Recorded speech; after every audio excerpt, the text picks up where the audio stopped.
Peggy 16. Sega.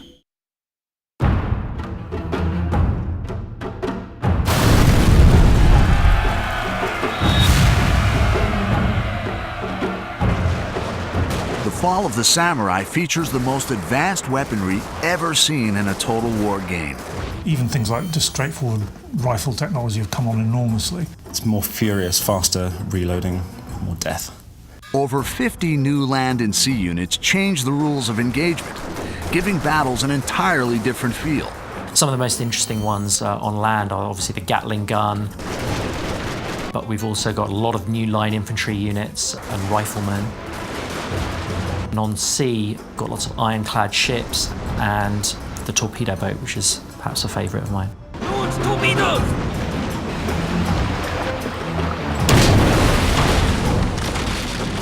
My favourite new ship is definitely the gunboat. You can buy loads of them, get them all together and basically clog their gun ports up with matchwood. It's a fantastic divisionary tactic. Modern ranged units include the Gatling gun and the Behemoth Armstrong gun, directly controllable in the new third-person mode.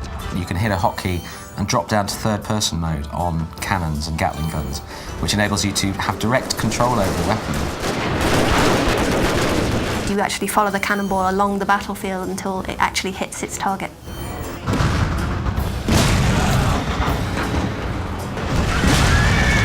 The downside, obviously, is that it means that you're not really paying attention to the rest of the battlefield, so it can be quite dangerously distracting.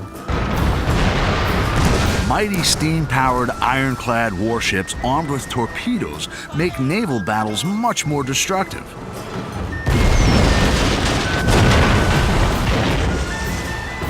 Naval technology went from basically the ancient age of sail to modern warfare, and being able to fire cannons a few hundred meters to being able to fire tens of miles. We've really put a lot of effort into the naval battles. They're the best naval battles we've ever done, I think.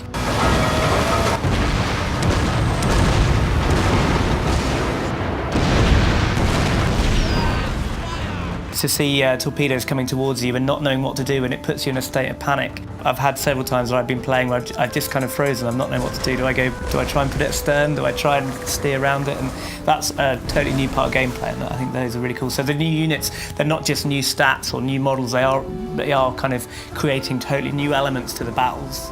The increased power of naval weaponry allows fleets to play a greater strategic role. Turn the tide of conflict by directing devastating naval bombardments against enemy fleets and settlements. A nearby navy can reinforce that land battle, and actually you can call in an artillery strike from the navy.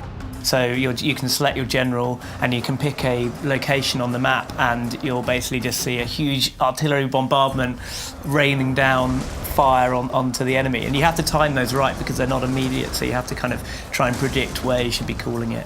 They're really good fun. Attempt a naval assault on an occupied enemy port to fight the new port siege battle type. The attackers will sail in to a coastal region. The defenders will actually have artillery mounted on the coast that they can use to bombard the attacking ships, as well as having their own fleet to back up. So there's a whole new battle type. Upgrade your castles with deadly matchlock or Gatling gun towers to give a new dimension to sieges on land.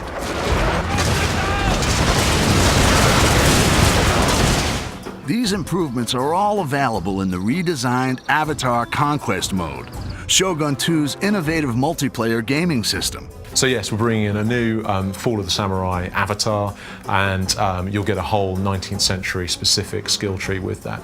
Access to a bunch of new retainers and a bunch of new armor sets as well, so you'll really be able to kind of customize your online persona in line with the sort of 19th century look and feel that the rest of the game will have.